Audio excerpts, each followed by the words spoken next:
श्रीचक्रवासिनी महादेवी अम्मा श्री सिंहवाहिनी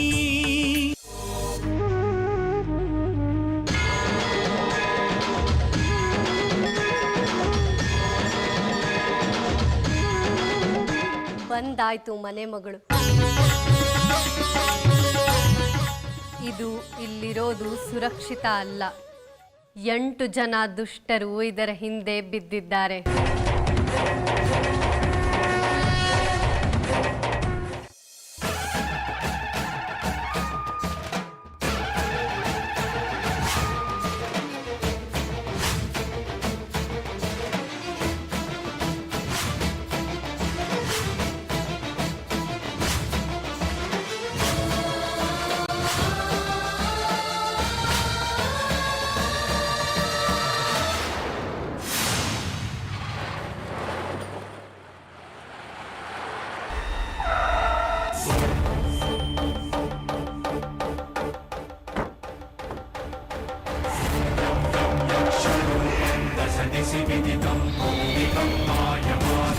ಇನ್ನು 10 ಹೆಜ್ಜೆ ಹೋದ್ರೆ ಶೇಖರಿ ಮನೆ. ಜಾಜಿ ಅಲ್ಲೇ ಇದ್ದ. ಅವಳು ಅಲ್ಲೇ ಇದ್ರೆ ವಿಗ್ರಹನೂ ಅಲ್ಲೇ ಇರುತ್ತೆ.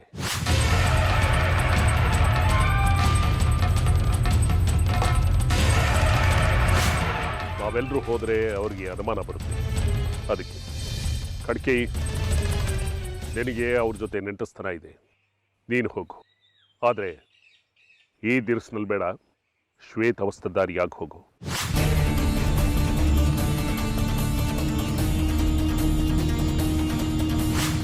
ಬಿಳಿ ಬಟ್ಟೆ ನೋಡಿದ್ರೆ ಅವ್ರಿಗೆ ಭಯ ಭಕ್ತಿ ಜಾಸ್ತಿ. ಆಗ್ಲಿ ವಿರೂಪಾಕ್ಷ, ನಾನೇ ಹೋಗಿ ಎಲ್ಲವನ್ನು ವಿಚಾರಿಸ್ಕೊಂಡು ಬರ್ತೇನೆ. ದುಷ್ಟ ಚತುಷ್ಟರುಗಳ ನವರಾತ್ರಿಯನ್ನೇ ತಡೆಯೋದಕ್ಕೆ ನೋಡ್ತಿದ್ದೀರಾ?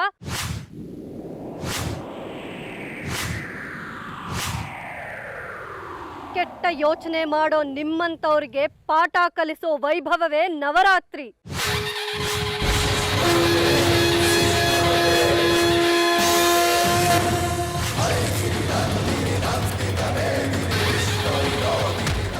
ನೀವುಗಳು ನನ್ನ ಸಂಕಲ್ಪಕ್ಕೆ ವಿರುದ್ಧವಾಗಿ ಹೊರಟಿದ್ದೀರಾ.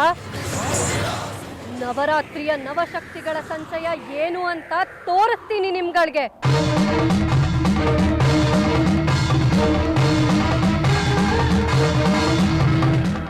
ದುಷ್ಟ ಸಂಹಾರ ಮಾಡೋ ಹಬ್ಬನೇ ನವರಾತ್ರಿ.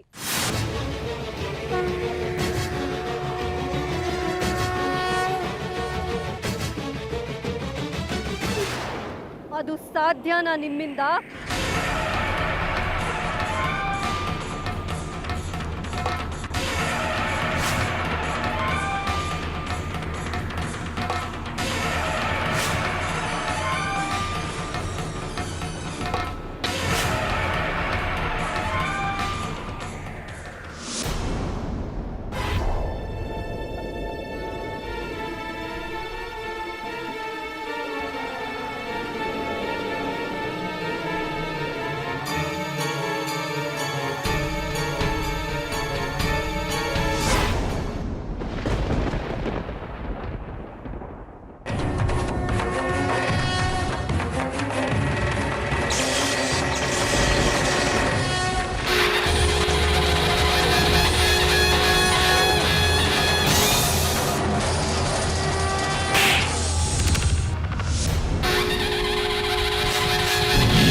ಕಡ್ಕೆ ಕಡ್ಕೆ ಏ ಕಡ್ಕೆ ಎಳ್ ಮೇಲೆ.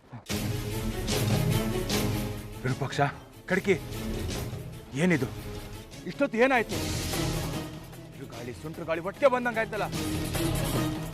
ಅದ್ಯಾರು ಜಾಜಿ ಇದ್ದಾಗೆ ಇದ್ಲಲ್ಲ? ಸುತ್ತಮುತ್ತಲೂ ಎಲ್ಲೂ ಇಲ್ಲ. ನಮ್ಮ ಮುಂದೆ ಮಾತ್ರ ಹೀಗೆ ನಡೆದೋಯ್ತಲ್ಲ. ಇರಲಿ ನೋಡು, ಯಾವುದಕ್ಕೂ ನಾವು ಮಾತ್ರ ಹೆದರೋದು ಬೇಡ. ಇದೆಲ್ಲ ಅಮ್ಮನವ್ರ ದಂಬರಾಟ. ಹಿಂದಿಂದಲೂ ಇಂಥ ಕಣ್ಕಟ್ಗಳನ್ನ ಮಾಡ್ತಾ ಬಂದಿದ್ದಾಳೆ. ನಾವು 3 ಜನನು ಒಂದಾಗಿದ್ದೇವೆ. ಇನ್ನು ಹೆದರ್ಬೇಕಾದವಳು ಅವಳು.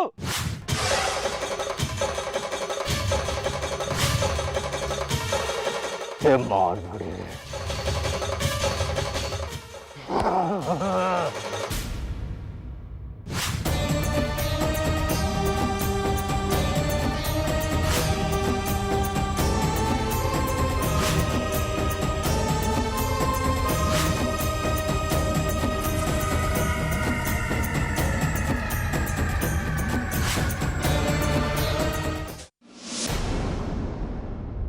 ಏನ್ ಅನ್ಕೊಂಡಿದ್ದೀರಾ? ಯಾವುದ್ರ ಬಗ್ಗೆನೆ? ನಾಳೆಯಿಂದ ನವರಾತ್ರಿ ಶುರು. ಅಂದ್ಕೊಳ್ಳೋದೇನೋ ಪ್ರತಿ ವರ್ಷದಾಗೆ ಮಾಡೋದು. ಗೊಂಬೆ ಕೂರ್ಸೋದು, 9 ದಿನ ಪ್ರಸಾದ ಆಗಬೇಕು, ಮುತ್ತೈದರಿಗೆ ಬಾಗಿನ ಕೊಡಬೇಕು. ಸೀರೆ ಬಾಗಿನ ಆದ್ಮೇಲೆ ಸೀರೆ ಕೊಡದಲೇ ಇರಕ್ಕಾಗತ್ತೇನೆ ಲಲಿತಾ? 9 ಜನಕ್ಕೆ ಸೀರೆ. ಒಂದು ಸೀರೆಗೆ 500 ರೂಪಾಯಿ ಅಂದ್ರು 4,500. ಏನ್ ನಿನ್ನ ಪಿರಿಕಣಿ? ಈ ಸರ್ತಿ ಉತ್ಸವದಲ್ಲಿ ಶ್ರೀಚಕ್ರ ಕಳುವಾದ್ಮೇಲೆ ದೇವಸ್ಥಾನದ ಬ್ಯಾಂಕ್ ಖಾತೆ ಎಲ್ಲರ ಸಂಬಳಗಳನ್ನ ವಿರೂಪಾಕ್ಷ ಶಾಸ್ತ್ರಿಗಳು ನೋಡ್ಕೋತಾ ಇಲ್ವಂತೆ. ದೇವಸ್ಥಾನದ ಕಾರ್ಯದರ್ಶಿಗಳಾದ ಸುಬ್ರಹ್ಮಣ್ಯ ಜೋಯಿಸ್ರಂತೆ ನೋಡ್ಕೋತಾ ಇರೋದು. ದೇವಸ್ಥಾನದ ಹಣಕಾಸಿನಲ್ಲಿ ಸಾಕಷ್ಟು ಅವ್ಯವಹಾರ ಆಗಿದೆ ಅಂತ ಈ ಸರ್ತಿ ಇವ್ರಿಗೆ ಸಂಬಳ ಆಗಿಲ್ಲ. ಹೋದ್ ತಿಂಗಳು ಮನೆ ಖರ್ಚು ಜಾಸ್ತಿ ಆಗಿ ಕೈಯಲ್ಲಿದ್ದಿದ್ದು ಖಾಲಿಯಾಗಿ ಹೊರಗಡೆಯಿಂದ 3,000 ರೂಪಾಯಿ ಸಾಲ ತಂದಿದ್ದಾಯ್ತು. ಈಗ ಹಬ್ಬ, ಹೋಳಿಗೆ, ಸೀರೆ, ಬಾಗ್ನ ಅಂದ್ರೆ ನಾನೇನಾದ್ರೂ ಒಂದು ಮಾಡಬೇಕು ಅಂದ್ರೆ ನೀನ್ ಅದಕ್ಕೆ ಕಡ್ಡಿ ಆಡಿಸ್ಬೇಕು ಅಲ್ಲ? ಯಾಕೆ ಪರಿಸ್ಥಿತಿನ ಅರ್ಥ ಮಾಡ್ಕೊಳ್ಳಲ್ಲ ನೀವು? ನಾನೇ ಯಾವಾಗ್ಲೂ ಅರ್ಥ ಮಾಡ್ಕೊಳ್ತೀನಿ ಕಣೆ ಲಲಿತಾ. ನೀವು ಮಾತ್ರ ಏನ ಪ್ರಯತ್ನನೇ ಪಡಬೇಡಿ ಆಯ್ತಾ? 2.5 ವರ್ಷ ಆಯ್ತು ನಾನು ಹೊಸ ಸೀರೆ ಅಂತ ಉಟ್ಟು. ಹಬ್ಬ ಇಲ್ಲ, ಹುಣ್ಮೆ ಇಲ್ಲ, ಯಾವಾಗ್ಲೂ ಇರೋದ್ರಲ್ಲೇ ಹುಡುಕಿ ಹುಡುಕಿ ಚೆನ್ನಾಗಿರೋದನ್ನ ಉಟ್ಕೋಬೇಕು. ನಾನೇನು ಕಾಸು ಕೇಳಲಿಲ್ಲ, ಕರಿಮಣಿ ಕೇಳಲಿಲ್ಲ. ಹಬ್ಬ ಮಾಡೋದೆ, ಅದಕ್ಕೂ ತಾತ್ಸಾರ. ಸಾಲ ಮಾಡಿ ಯಾಕೆ ಸಂಭ್ರಮ ಪಡ್ಬೇಕು ಅನ್ನೋ ತಪ್ಪ? ದುಡ್ಡಿಲ್ಲ, ಹಬ್ಬ ಮಾಡಲ್ಲ. ದುಡ್ಡಿಲ್ಲ, ಹೊಸ ಬಟ್ಟೆ ಇಲ್ಲ. ದುಡ್ಡಿಲ್ಲ, ಪಾಯಸ ಮಾಡಲ್ಲ. ಏನು ಮಾಡೋದೇ ಬೇಡ ಬಿಡೆ, ಹೀಗೆ ಇದ್ಬಿಡೋಣ. ನಾನ್ ಸತ್ತ ಮೇಲೆ ನಾನ್ ತಿಥಿ ಮಾಡೋದು ಅನುಮಾನನೇ ಬಿಡು. ಯಾಕೆಂದ್ರೆ ಆ ವೇಳೆಗೂ ಏನಾದ್ರೂ ಒಂದು ಸಮಸ್ಯೆ ಇರುತ್ತೆ. ಆಯ್ತು ಬಿಡಿ, ಯಾರ ಹತ್ರ ಆದ್ರೂ ಕೈ ಒಡ್ತೀನಿ, ಸಾಲ ತರ್ತೀನಿ. ಹಬ್ಬ ಮಾಡಿ ಸಂಭ್ರಮ ಪಡೋಣ. ನೀ ತರೋದು ಬೇಡ, ಮುಂದೆ ನವರಾತ್ರಿವರೆಗೂ ಅನ್ನೋದು ಬೇಡ. ಯಾರಮ್ಮ ಏನ್ ಅನ್ನೋದು? ನಿಮ್ ಮಗನ ಹತ್ರ ಏನು ದೂರ್ಬೇಡಿ. ಬಾಯೇ ತೆಗಿಯಲ್ಲ ಆಯ್ತಾ? ಲಲಿತಾ ತಗೋ, 2,000 ಇದೆ. ಜೊತೆಗೆ 10 kg ಅಕ್ಕಿ, ಬೆಲ್ಲ, ಬೇಳೆ ಎಲ್ಲ ತಂದಿದ್ದೀನಿ. ಗೋಡಂಬಿ ದ್ರಾಕ್ಷಿನೂ ಇದೆ. ಅಷ್ಟೊಂದು ದುಡ್ಡು ಎಲ್ಲಿಂದ ಬಂತು? ಸಂಬಳ ಆಗಿರ್ಲಿಲ್ವಲ್ಲಮ್ಮ, ಆಯ್ತು. ದೇವಸ್ಥಾನದಲ್ಲಿ ಅದೇನೋ ಅವ್ಯವಹಾರ ನಡೀತಿದ್ಯಂತೆ. ಬಗೆಹರಿತು, ಸಂಬಳ ಕೊಟ್ರು ತಂದೆ.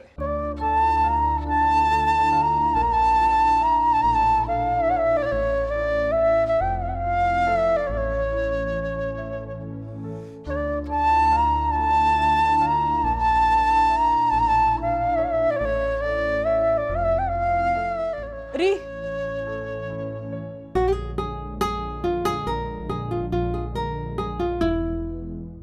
ನಿಜವಾಗ್ಲೂ ಸಂಬಳ ಆಯ್ತಾ? ಇಲ್ಲ, ಗುಂಡಾಚಾರಿ ಹತ್ರ 3,000 ಸಾಲ ತಂದೆ, 5 ರೂಪಾಯಿ ಬಡ್ಡಿಗೆ. ಹೀಗೆ ಸಾಲ ಮಾಡ್ತಾ ಇರ್ತೀರಾ? ಏನ್ ಮಾಡ್ಲಿ, ಅಮ್ಮ ಕೇಳಿದ್ಲು. ಪಾಪ ಅವಳಿಗೂ ಬೇಜಾರು. ಹಬ್ಬ ಅನ್ನೋದು ಅವಳ ಸಂಭ್ರಮಕ್ಕೊಂದು ಕಾರಣ. ಇನ್ನೇನು ಅವಳಿಗೆ ಒಡವೆ ಮಾಡಿಸ್ಲಿಲ್ಲ, ಸೀರೆ ತರಲಿಲ್ಲ. ಎಷ್ಟೋ ಸರ್ತಿ ನನಗೆ ದುಡ್ಡು ಕಮ್ಮಿ ಅಂದಾಗ ಒಂದು ಮಾತಾಡದೆ ಅವಳು ಬಳೆಗಳು ತಕ್ಕೊಟ್ಟಿದ್ದಾಳೆ. ಅಮ್ಮನ ಸಂತೋಷಕ್ಕಿಂತ 3,000 ದೊಡ್ಡದಲ್ಲಲ್ತ. ಒಂದು ಸರ್ತಿ ಅಮ್ಮಂಗೆ, ಒಂದು ಸರ್ತಿ ಹೆಂಡತಿಗೆ, ಒಂದು ಸರ್ತಿ ಮಗಂಗೆ, ಹೀಗೆ ಒಬ್ಬೊಬ್ರನ್ನೇ ಸಂತೋಷ ಪಡಿಸೋದಕ್ಕೆ ನೀವು ಸಾಲದಲ್ಲೇ ಮುಳುಗೋದ್ರೆ ಹೇಗೆ? ನಾನು ಮುಳುಗಿದ್ರು ನೀವು ತೇಲ್ತೀರಲ್ಲ, ಅಷ್ಟು ಸಾಕು. ನೀನು ನಾನು ಬೇರೆಯವ್ರಿಗೆ ಕೈ ಒಡ್ತೀನ, ಮನೆಯವ್ರಿಗೆ ತಾನೆ.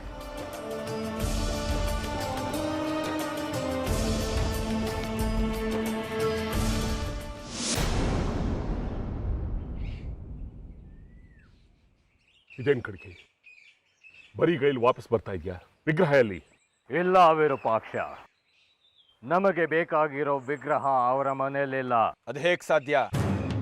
ಜಾಜಿ ಅಲ್ಲೇ ಇದ್ದಾಳೆ ತಾನೆ, ಹಾಗಿದ್ಮೇಲೆ ವಿಗ್ರಹನೂ ಅಲ್ಲೇ ಇರಬೇಕು. ನೀನು ಸರಿಯಾಗಿ ನೋಡಿದ್ಯಾ ಅಥವಾ ನಾನೇ ಅವ್ರ ಮನೆಗೆ ನುಗ್ಗಿ ನನ್ನ ರೀತಿಯಲ್ಲಿ ಹುಡುಕ್ಲಾ? ಏನು ಪ್ರಯೋಜನ ಇಲ್ಲ. ನಾನು ಅವರ ಇಡೀ ಮನೆನ ಹದ್ದಿನ ಕಣ್ಣಿಟ್ಟು ಹುಡುಕ್ದೆ, ವಿಗ್ರಹ ಎಲ್ಲೂ ಸಿಗ್ಲಿಲ್ಲ. ಜಾಜಿ ಇಲ್ಲೇ ಇದ್ದಾಳೋ ಅನ್ನೋದು ಗೊತ್ತಾಗ್ತಿಲ್ಲ.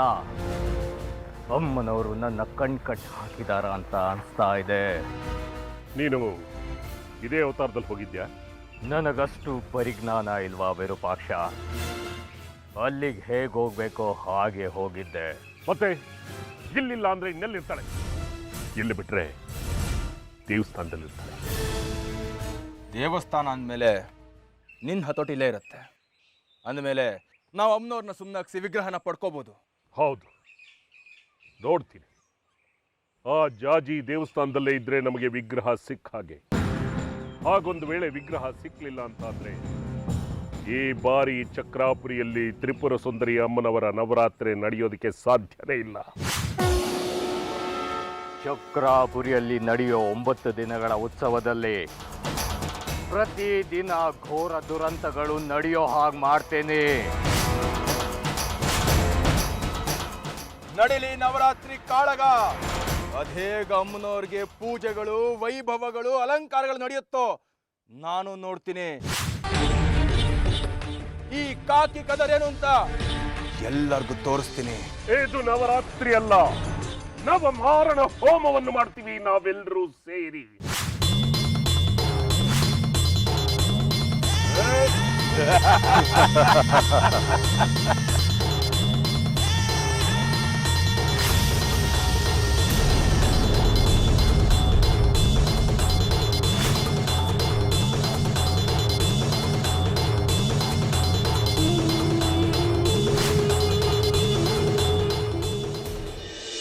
ನವರಾತ್ರಿ ಇದು ನವರಾತ್ರಿ.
ಥಂಡಿ ಆಯ್ತೋ ಏನೋ ಕಣಮ್ಮ. ಬೇಡ ಬೇಡ ಅಂದ್ರು ಬೆಳಗ್ಗೆ 4 ಗಂಟೆಗೆ ಎದ್ದು ತಣ್ಣೀರಲ್ಲಿ ಸ್ನಾನ ಮಾಡಿದ್ದಾರೆ. ವರ್ಷಕ್ಕೊಂದು ಹಬ್ಬ ಮಾಡಿದ್ರೆ ತಪ್ಪೇನೋ? ಮಾಡಿ ಮಲಗ್ಬಿಡಿ. ನೀನೇನೋ ನನ್ನ ನೋಡ್ಕೋಬೇಕಾಗಿಲ್ಲ. ನನ್ನ ನೋಡ್ಕೊಳಕ್ಕೆ ನನ್ನ ಮಗ ಇದ್ದಾನೆ. ನೋಡ್ಕೊಳ್ಳೋದು ಸಮಸ್ಯೆ ಅಲ್ಲ, ಅನುಭವಿಸೋದು ನೀವೇ. ಒಂದು ಅರ್ಧ ಗಂಟೆ ಕಾದಿದ್ರೆ ಬಿಸಿನೀರು ಕಾಯ್ತಾ ಇರ್ಲಿಲ್ವಾ? ಏನೋ ಮಾಡ್ಬೇಕು ಅಂತ ಅನಿಸ್ತು, ಮಾಡಿದೆ. ತಪ್ಪೇನೋ? ಇದಕ್ಕೆ ನಿನ್ನ ಅನುಮತಿ ತಗೋಬೇಕಾಗಿತ್ತಾ? ಯಾವಾಗ ಕೇಳ್ಬೇಕಾಯ್ತೋ ಆಗ್ಲೇ ಕೇಳಲಿಲ್ಲ, ಈಗೇನ್ ಕೇಳ್ತೀರಾ? ಏನಂತ ನಾನು ಮಾಡಿರೋದು ನೆನ್ಪಿಸ್ಕೊಳ್ಳಿ. ಮಾತು ಎಲ್ಲಿಂದೋ ಎಲ್ಲಿಗೋ ಹೋಗ್ತಾ ಇದೆಯಲ್ಲ. ಈ ಸುಮ್ನಿರ ಹೇಳು, ಏನಂತದ್ ಮಾಡಿರೋದು ನಾನು? ಬೇಡ ಬಿಡಿ. ಕಲ್ಲೆಸ್ತು ಬಗಡ ಎಪ್ಸಿದ್ದಾಗಿದೆ, ಇನ್ನು ನಾನು ಸುಮ್ನಿರಕ್ಕಾಗಲ್ಲ. ಅದೇನು ಅಂತ ಹೇಳು. ನಿನಗೂ ಬಾಯಿ ಚಪ್ಪಲ ಏನಮ್ಮ, ನೀನಾದ್ರೂ ಸುಮ್ಮನಿರ್ಬೇಕಲ್ವಾ? ಅವಳು ಯಾವ ಉದ್ದೇಶಕ್ಕೆ ಹೇಳ್ತಿದ್ದಾನೆ ಅಂತ ತಿಳ್ಕೊಳ್ಳೋಣ ಕಣೋ. ತಿಳ್ಕೊಂಡು ಮನಸ್ಸಿಗೆ ನೋವಾಗೋದಾದ್ರೆ ಅದನ್ನ ತಿಳ್ಕೊಳ್ಳದೆ ಇರೋದೇ ವಾಸಿ. ಯಾರ ಮನ್ಸನ್ನು ನೋವಾಗೋ ತರ ನಡ್ಕೊಂಡಿಲ್ಲ ನಾನು. ಸುಮ್ನೆ ಅಂದ್ರೆ ಸುಮ್ಮನೆನಾ? ನನ್ನ ಹೊಟ್ಟೆನಲ್ಲಿ ಏನೋ ಮಿಸ್ಕಾಡಿದ್ರಿಂದ ಸುಮ್ಮನೆ ಆದ್ರಿ. ಇಲ್ಲದೆ ಹೋಗಿದ್ರೆ ತಗೋ, 22 ವರ್ಷಕ್ಕೆ ಮುಂಚೆ ಆಗಿದ್ದನ್ನ ಈಗ ಕೆದಕ್ತಿದ್ದಾಳೆ. ಮನ್ಸಲ್ಲಿ ಮಾಯ್ದೆ ಉಳಿದ್ಬಿಟ್ಟಿದ್ಯಲ್ಲ ಕಹಿ ನೆನಪು. ಸಹಜ ಅಲ್ವೇನೆ, ಕಟ್ಕೊಂಡವಳಿಗೆ ಮಕ್ಕಳಾಗ್ಲಿಲ್ಲ ಅಂದ್ರೆ ಇನ್ನೊಬ್ಬರು ನುಡ್ಕೋದು. ನಿಮ್ಮ ಮಗಂದೇ ಸಮಸ್ಯೆ ಆಗಿ ನಾನು ಬೇರೆ ಮದುವೆ ಮಾಡ್ಕೋತೀನಿ ಅಂದಿದ್ರೆ ನೀವು ಹೀಗೆ ಯೋಚನೆ ಮಾಡ್ತಿದ್ರಾ? ಅನ್ಬೇಕು ಕಡೆ ಇವಳು ನನ್ನ ಕಾರಣಗಳನ್ನು ಹುಡುಕ್ತಿರ್ತಾಳೆ. ಬೆಳಗ್ಗಿಂದ ನಾನು ನಗ್ತಾ ನಗ್ತಾ ಇದ್ನಲ್ಲ, ಅದಕ್ಕೆ ಅವಳಿಗೆ ಹೊಟ್ಟೆ ಉರಿ ಅಲ್ಲ, ಸಂಕಟ. ಇದೇ ನವರಾತ್ರಿ ಪಾಡ್ಯದ ದಿನ ನಾನು ಗೊಂಬೆ ಜೋಡಿಸ್ತಾ ಕೂತಿದ್ದಾಗ ಹತ್ರ ಬಂದು ಕೂತ್ಕೊಂಡ್ರು. ಮುಖದ ಮೇಲೆ ಮಂದಹಾಸ ತಂದ್ಕೊಂಡು ನಿಧಾನಕ್ಕೆ ಶುರು ಮಾಡಿದ್ರಿ. ಮಗನ ಬಗ್ಗೆ ಊರಲ್ಲಿ ಬೇರೆ ರೀತಿ ಮಾತಾಡ್ತಾ ಇದ್ದಾರೆ, ಅವ್ರಿಗೆ ಬೇರೆ ಹುಡುಗಿ ನೋಡ್ಲಾ ಅಂದ್ರಿ. ಈಗ ಬೇಕೇನೆ ಲಲಿತಾ ಇವೆಲ್ಲ? ನೀವು ಏನ್ ನನ್ನ ಪರ ನಿಲ್ಲಿಲ್ಲ, ಹಾಗಂತ ಮದ್ವೆಗೆ ಒಪ್ಕೊಳ್ಳಿಲ್ಲ. ಆದ್ರೆ ಬೇಡ ಅಂತಾನು ಏನ್ ಹೇಳಿಲ್ವಲ್ಲ. ಈಗೇನ್ ಹಬ್ಬ ಮಾಡೋಣ ಬೇಡವೋ? ಕರ್ಮ ಕಣ ಇವಳನ್ನ ಕಟ್ಕೊಂಡು. ಬೇರೆ ಹುಡುಗಿ ಆಗಿದ್ದಿದ್ರೆ ಬೇಜಾರಾಗ್ತಾ ಇರ್ಲಿಲ್ಲ. ಆದ್ರೆ ನನ್ನ ಸ್ವಂತ ತಂಗಿನೇ ತಂದ್ಕೊಡೋದಕ್ಕೆ ಮುಂದಾಗ್ಬಿಟ್ರಿ. ಅವಳು ನಿಮ್ ಜೊತೆ ಕೈ ಜೋಡಿಸ್ಬಿಟ್ಲು. ನನ್ನವರು ಅಂತ ಅಂದ್ಕೊಂಡಿದ್ದವರೆಲ್ಲ ಕತ್ತಿ ಹಿಡಿದು ಕುತ್ತಿಗೆ ಕುಯ್ಯೋದಕ್ಕೆ ಸಿದ್ಧ ಆಗ್ಬಿಟ್ಟಿದ್ರು. ತಪ್ಪಾಯ್ತು ಕಣೆ, ಕಾಲಿಗೆ ಬೀಳದೆ. ಯಾಕೆ ಅಮ್ಮನ ಕಣ್ಣಲ್ಲಿ ನೀರು ಹಾಕಿಸ್ತೀಯಲ್ಲಲ್ತಾ? ನಾನತ್ರ ಪರವಾಗಿಲ್ವಾ? ನನ್ನ ಎದೆ ಬಗ್ಗು ತೋರಿಸ್ಲಾ ನನ್ನ ಮನ್ಸಲ್ಲಿ ನೀನಿದ್ಯಾ ಅಂತ?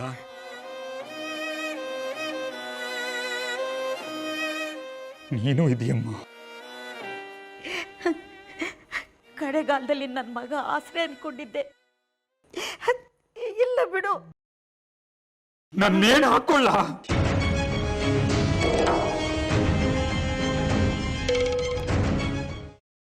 ಅಟ್ಟದಿಂದ ಗೊಂಬೆಗಳನ್ನೆಲ್ಲ ಇಳಿಸಿದ್ದೀನಿ, ಜೋಡ್ಸೋಣವಾ?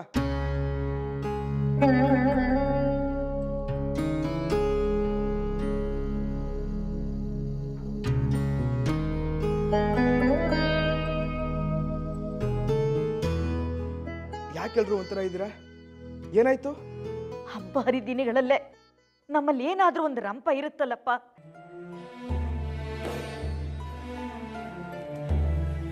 ಹೋಗ್ಲಿ ಬಿಡು.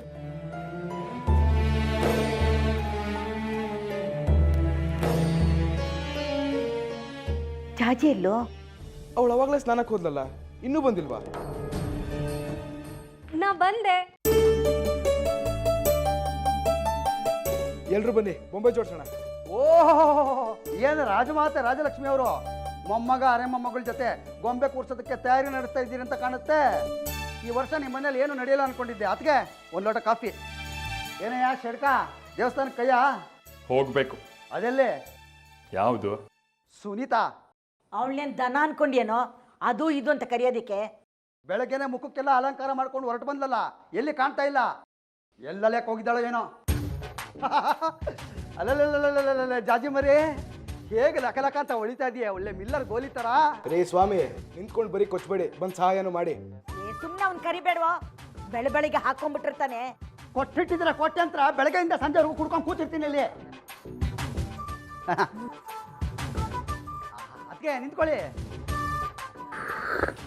ಆಹಾ, ಏನೇ ಆದ್ರು ಅದಕ್ಕೆ ನಿಮ್ಮ ಕೈ ರುಚಿನೇ ರುಚಿ ನೋಡಿ. ಏ ವಿದ್ಯಾ, ಬಾರೋ ಇಲ್ಲಿ. ಏನಯ್ಯ ಅದೆಲ್ಲ ಹೋಗಿದ್ರಂತಲ್ಲ ಪ್ರವಾಸ, ಜಾಜಿ ನೋಡ್ಕೊಂಡು ಚೆನ್ನಾಗಾಯ್ತಾ? ಹೇಳಿ ಕಳ್ಸಿದ್ರೆ ನಾನು ಬರ್ತಿದ್ನಲ್ಲಯ್ಯ. ಅಲ್ಲಿ ಮೊದಲೇ ನಮಗೆ ಕಂಟಕ ಅಂದ್ರೆ ನಾನು ಕಂಟಕನಾ? ಅದನ್ನ ಬಾಯ್ಬಿಟ್ಟು ಬರೇ ಹೇಳ್ಬೇಕಾ? ನೋಡಿದ್ರೆ ಅದಕ್ಕೆ ಹೇಗೆ ಮಾತಾಡ್ತಾನೆ ನಿಮ್ಮ ಮಗ? ನಾವು ಮೊದಲೇ ಅಲ್ಲಿ ಕಷ್ಟಪಡ್ತಿದ್ವಿ, ನೀವು ಬಂದು ಕಷ್ಟಪಡೋದು ಬೇಡ ಅಂತ ಅವ್ನು ಹೇಳ್ತಿದ್ದಾನೆ. ಅಯ್ಯೋ, ನಾನು ಹೆದರ್ಕೊಂಡ್ಬಿಟ್ಟಿದ್ದೆ.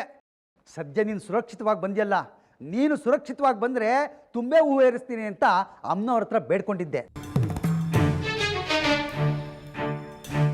ಆಮೇಲೆ ನಿನ್ನ ಹತ್ರ ಆ ವಿಗ್ರಹ ಇತ್ತಲ್ಲ, ಅದನ್ನೇನೋ ಕರಿತೀಯಲ್ಲ? ಸುಂದ್ರಮ್ಮ. ಅದು ಸುರಕ್ಷಿತವಾಗಿದೆ ತಾನೇ? ಎಲ್ಲಿದೆ ಅದು?